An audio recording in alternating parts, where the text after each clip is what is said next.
आऊज़ु बिल्लाहि मिनश शैतानिर रजीम। पनाह मांगते हैं अल्लाह की शैतान मरदूद से। बिस्मिल्लाहिर रहमानिर रहीम। शुरू करते हैं अल्लाह के नाम से जो बड़ा मेहरबान और निहायत रहम करने वाला है। बेशक अल्लाह कारसाज और सबसे बड़ा है। बच्चों, हाजिर हूं मैं आपके साथ सेकेंड ईयर की क्लास चैप्टर नंबर 25 इकोसिस्टम के लास्ट लेक्चर के साथ, that is lecture number 8। This is last lecture of this chapter. बेटा, मैं चाहता तो इस लेक्चर को पिछले लेक्चर के साथ ही रिकॉर्ड करके तो मैं अपलोड कर देता, लेकिन वो नाइट्रोजन साइकिल चूंकि एक कंप्लीट इंपॉर्टेंट टॉपिक था तो मैंने सोचा कि बस नाइट्रोजन साइकिल को हम अकेला ही वाइंड अप कर दें। ठीक है, तो आज सिर्फ 1 पेज हमारा लेक्चर है, छोटा सा लेक्चर है, लेक्चर नंबर 8, और वो है flow of energy in food chain of an ecosystem. Flow of energy, कायनात में एनर्जी का, तवानाई का एक ही जरिया है और वो जरिया सन है, सूरज है।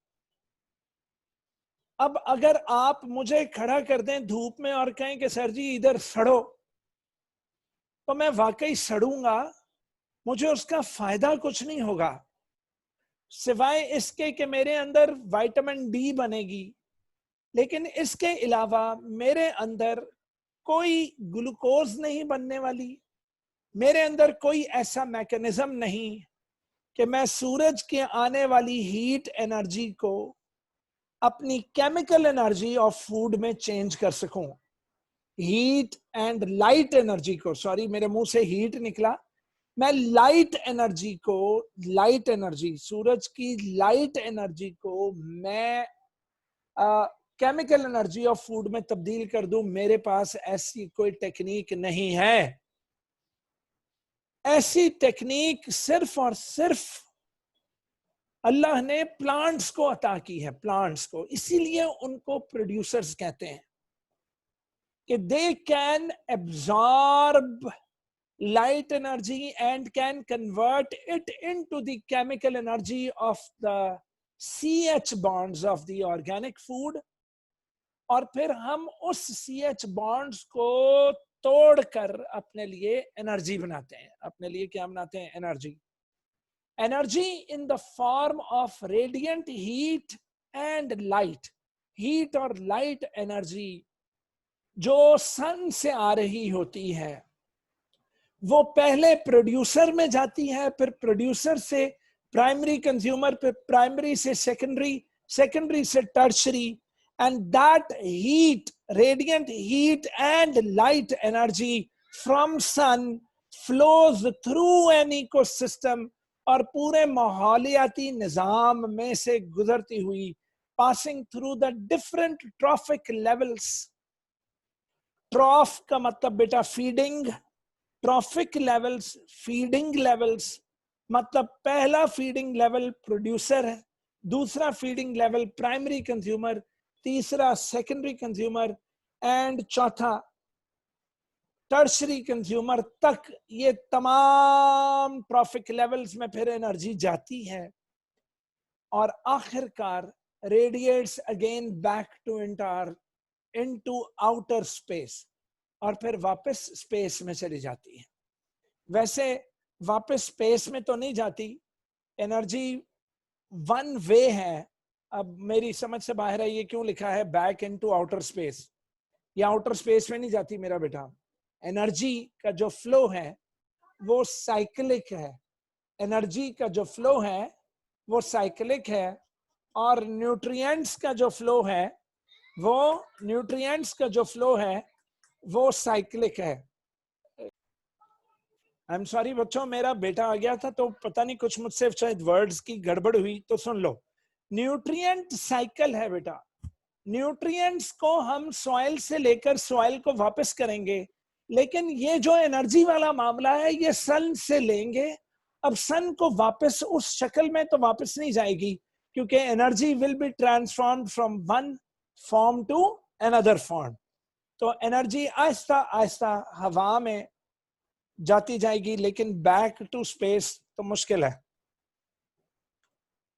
ले जनाब, the total amount of energy fixed by the plants is gross primary production. कहता है 100% जब लाइट गिरती है ना बेटा प्लांट्स पर, 100% लाइट जो गिरती है प्लांट्स पे, उस 100 में से सिर्फ और सिर्फ 1% को प्लांट एब्जॉर्ब करता है, और उस लाइट एनर्जी को फिक्स्ड से मुराद के उस एनर्जी को ट्रांसफॉर्म कर देता है CH bonds of the food में, CH bonds of the food में।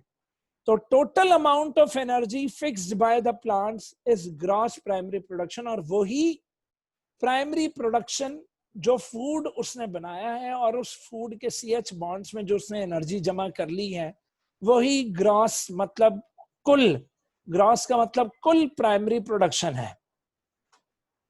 The amount of energy left after plants have met their respiratory. अब कहता है कि वो जो एनर्जी जो उसने कन्वर्ट कर ली है अपनी ग्लूकोज वगैरह में, अब वो उस ग्लूकोज को प्लांट अपनी रेस्पिरेशन में तोड़ेगा, उस एनर्जी को निकालेगा और यूज करेगा, और फिर वो अपनी नीड्स पूरी करेगा। वो अपनी क्या करेगा बेटा? नीड्स पूरी करेगा। और जो बाकी का बच जाएगा ना, जो बाकी के CH बॉन्ड्स बच जाएंगे, वो उसकी बॉडी में स्टोर हो जाएंगे। वो उसकी बॉडी में प्रोटीन्स की शक्ल में, फैट्स की शक्ल में, या कार्बोहाइड्रेट्स, स्टार्च कह लो, स्टार्च, प्रोटीन्स, फैट्स की शक्ल में उसकी बॉडी में स्टोर हो जाएंगे। उसकी बॉडी में स्टोर्ड मटेरियल को प्लांट का बायोमास कह देंगे। उसकी बॉडी में स्टोर्ड जो CH बॉन्ड्स जो कि स्टोर्ड हालत में पड़े हुए हैं, जिन्हें अब वो यूज नहीं कर रहा, वो प्लांट का बायोमास कहलाएगा। प्लांट का क्या कहलाएगा? बायोमास। अगेन सुन ले, the amount of energy left, कहता है वो अमाउंट ऑफ एनर्जी मतलब वो CH बॉन्ड्स जो बच गए after plants have met their respiratory needs, मतलब अपनी रेस्पिरेटरी नीड्स के बाद जो अंदर CH बॉन्ड्स बच गए, प्रोटीन्स की शक्ल में, लिपिड्स की शक्ल में, कार्बोहाइड्रेट्स की शक्ल में, वो ही उसकी नेट प्रोडक्शन होगी। अब बेटा ऊपर वर्ड ग्रॉस यूज हुआ, नीचे नेट आया। अब देखो, मैं जिस कॉलेज में पढ़ाता हूं, वो कॉलेज वाले मुझे एक ग्रॉस सैलरी देते हैं।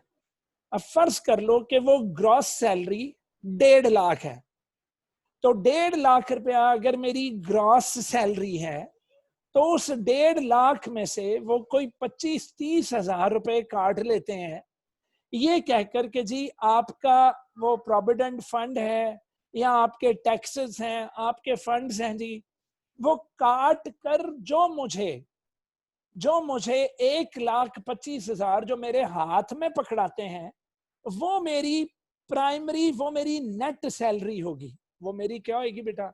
Net salary. तो अब आपको पता लग गया होगा ग्रॉस क्या है, टोटल अमाउंट कटाने के बाद जो मेरे हाथ में आती है वो है नेट सैलरी। इसी तरह अगर प्लांट ने ग्रॉस में 100% एनर्जी ट्रैप करके उसने अपना फूड बनाया, तो उस फूड में से अपनी रेस्पिरेटरी नीड्स पूरी करा के जो उसके पास जो बच गया वो कहलाएगा नेट। वो उसकी अपनी बॉडी बना लेगा, जिसको प्लांट का बायोमास कहेंगे। प्लांट का क्या बोलेंगे बेटा? Biomass. About 1% of the total energy from the sun, देखा, सूरज से आने वाली 100% लाइट एंड हीट एनर्जी को सिर्फ और सिर्फ 1% एब्जॉर्ब की है, प्लांट ने ट्रैप कर ली। by the producers in the ecosystem. अल्लाह ने सूरज को किस कदर ताकत अता की अल्लाह ने कि उसकी ताकत का सिर्फ 1% जानदारों में आता है, और जानदार अपनी जिंदगी जीते हैं, अपनी जिंदगी पूरी करते हैं। तवज्जो है बच्चों? तो जनाब, the remaining 99% of the solar energy, बकिया 99% of solar energy is used to evaporate water. देखा, वाटर इवेपोरेट हो गया, या फिर सॉइल को हीट अप कर देता है वो सूरज की जो एनर्जी है, या फिर क्या होता है, इट इज लॉस्ट। चलो अब मुझे फिजिक्स नहीं आती, लेकिन इंफ्रारेड रेज वापस तो जाती ना पुत्र, टकरा टकरू के तो आउटर स्पेस में चली गई। चलो जी, वापस चली गई, डन। शायद ऊपर मैंने कहा था कि वापस नहीं जाती, लेकिन अब वो फिर कह रहा हूं, ये जरा फिजिक्स की टर्म है, तो चलो जी आउटर स्पेस में चली गई, ठीक है।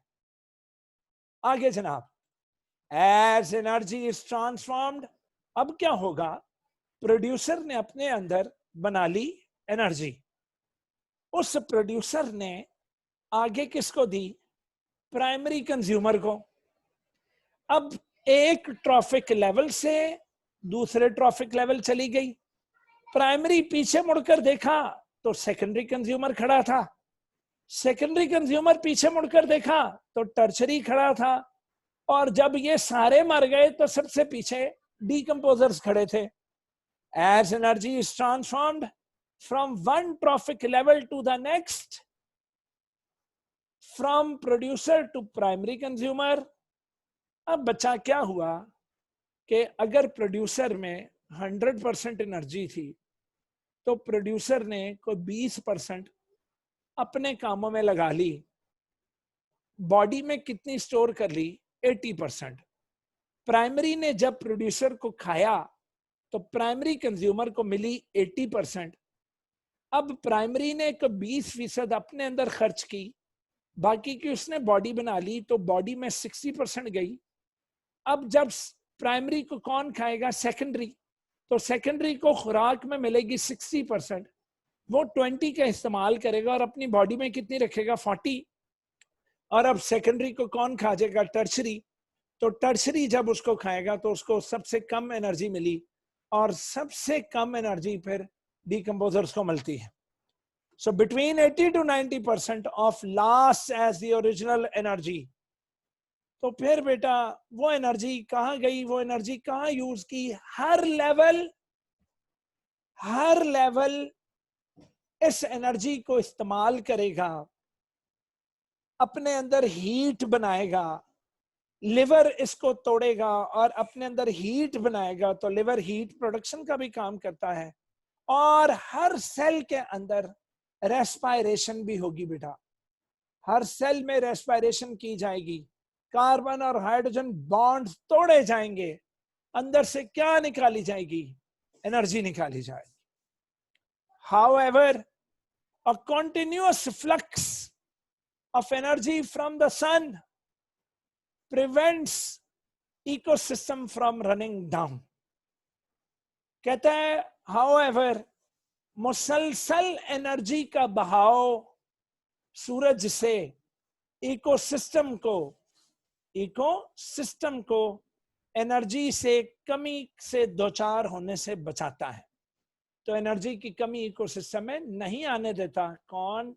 सूरज। अ पिरामिड ऑफ एनर्जी। बेटा हम एनर्जी के पिरामिड्स भी बनाते हैं, अभी मैं आपको थोड़ी देर तक उसकी फोटोग्राफ भी बताता हूं। पिरामिड में क्या होता है कि हम सबसे नीचे रख लेते हैं प्लांट्स में 100% एनर्जी आई, फिर प्लांट्स ने 20% खर्च कर ली, तो 80% किसको मिली? प्राइमरी को।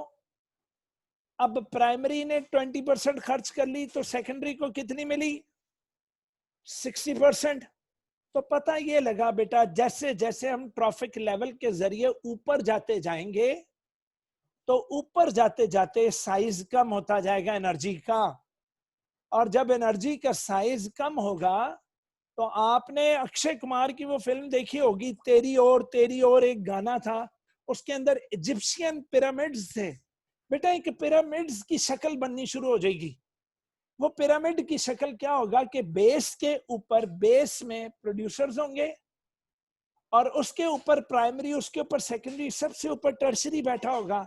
तो जब आप देखोगे तो एनर्जी सबसे ज्यादा बेस पर, मतलब बेस में चौड़ाई, उससे ऊपर थोड़ी कम, उससे ऊपर थोड़ी कम, तो एक ट्रायंगुलर स्ट्रक्चर बन जाएगा।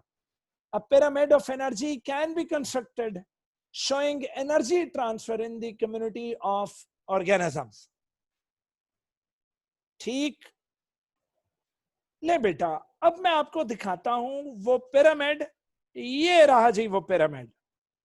तो पिरामिड में आप देख लो कि प्रोड्यूसर्स में 10,000 जाउल ऑफ एनर्जी है। उसके मुकाबले में प्राइमरी कंज्यूमर को कितनी मिली? 1000 जाउल ऑफ एनर्जी। और सेकेंडरी कंज्यूमर्स को मिली 100 जाउल। तो टर्शरी को मिली 10 जाउल ओनली। अब अगर मैं यहां से लेकर यहां तक और यहां से लेकर यहां तक बेटा अगर मैं स्केचिंग कर दूं तो एक पिरामिड बनेगा। क्या बनेगा मेरा बेटा? पिरामिड, एक त्रिकोणीय स्ट्रक्चर बनेगा, एक पिरामिड बनेगा। तो वो पिरामिड एनर्जी का पिरामिड बना कहलाएगा। क्या कहलाएगा बेटा? एनर्जी का pyramid. So a pyramid of energy can be constructed showing energy transfer in a community of organisms. A short food chain, कहता है एक छोटी फूड चेन जो है जिसमें लंबे चौड़े ऑर्गेनिजम्स ना हो, जिसमें सिर्फ 2 या 3 लिंक्स हों, बस 2 या 3 ट्रॉफिक लेवल्स हों only, supports the community more efficiently, वो कम्युनिटी को मोर एफिशिएंटली सपोर्ट करती है than long chains of 5 links. तो ये जो मैंने आपको फोटोग्राफ दिखाई थी, इसमें 1 2 3 4 लिंक्स हैं। 5वां लिंक डीकंपोजर साइंटिस्ट डाल देते हैं। तो बेटा where much of the original energy from the producers would never reach those organisms at higher trophic levels. तो जैसे जैसे बीच में ज्यादा जानवर आते जाएंगे, आखिरी जानवर को फिर कम से कम क्या मिलेगी बेटा? एनर्जी मिलेगी। And last point, decomposers are able to obtain energy by converting plant and animal tissues और वेस्ट मटेरियल्स को किसमें? उन्हें तोड़कर इनऑर्गेनिक मिनरल आयंस में जब चेंज कर देता है, डन, तो फिर डीकंपोजर्स जो हैं वो अपनी एनर्जी हासिल करते हैं। लो बच्चों, इसके साथ ही हमारा आज का लेक्चर समाप्त हुआ, खत्म हुआ। ठीक, और इसी तरह चैप्टर नंबर 25 इकोसिस्टम हमारा अपने इख्तिताम को पहुंचा। डन। तो अल्लाह आप सबका निगहबान हो, अल्लाह पाक आप सबको खुशियां अता करे, अल्लाह पाक मेरे बेटों और बेटियों दोनों के नेक नसीब करे। या इलाही आमीन।